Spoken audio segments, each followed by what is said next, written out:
Historian, academic, and kind of journalist. I mean, from a regional perspective, I mean, how are you viewing Ukraine and reforms? And you get around quite a bit, so. Well, let me try to draw two lessons from the history of Ukraine's neighbors to understand where Ukraine is today. The first will be about where reforms are going and whether they're going. And the second would be why reforms alone aren't enough to get sustained GDP growth at the level that Ukraine's government thinks it can achieve.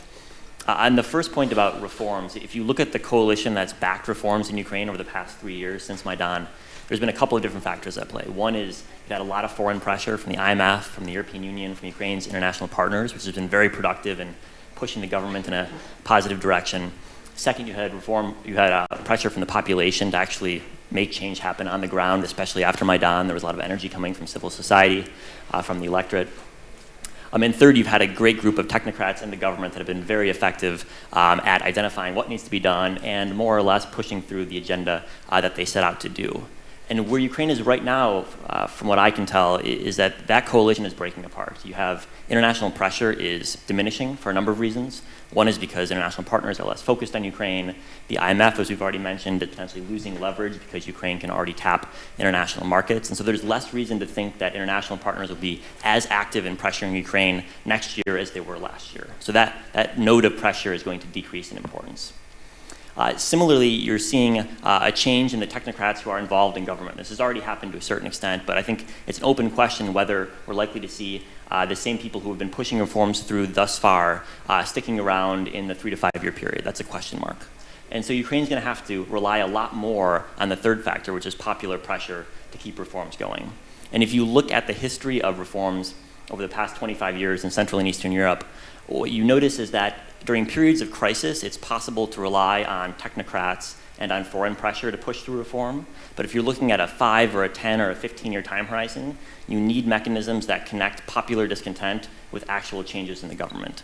And that's where historically Ukraine has failed to translate popular unhappiness to actual change. So the question is, I think right now, are those mechanisms being developed? Is the new civil society activity we've seen over the past couple of years enough to on its own push change forward? And that's where I think the jury is still out. It remains to be seen whether we can have elections that lead to better politicians coming into office, elections that lead to changes actually being implemented the way the populace wants to see changes implemented.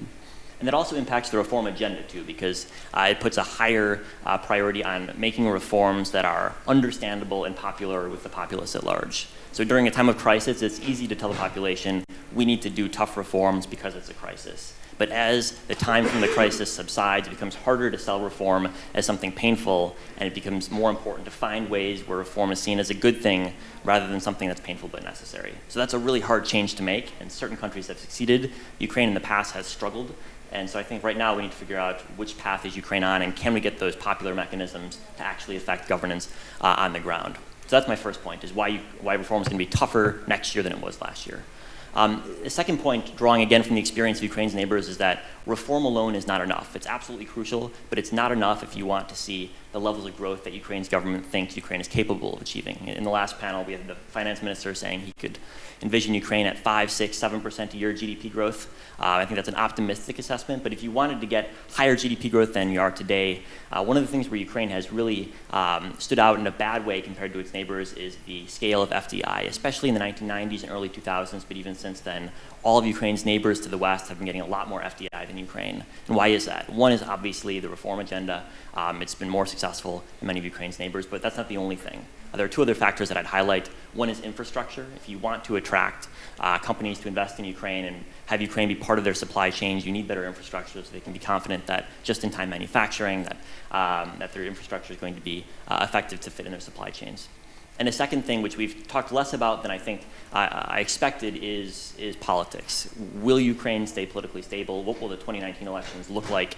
It's easy to envision scenarios where that causes disruptions, not only politically, but also economically. And I think that's a bigger question mark than it's been given due thus far today. I don't know what the answer to that question is, but there's no doubt that if 2019 goes in a direction that markets don't expect, that's going to have an effect not only in the short run, but also in the long run. Because Ukraine's number one challenge is to get European investors to see it like more of a normal country, to get to the point where it's seen in the same category as Slovenia or Slovakia.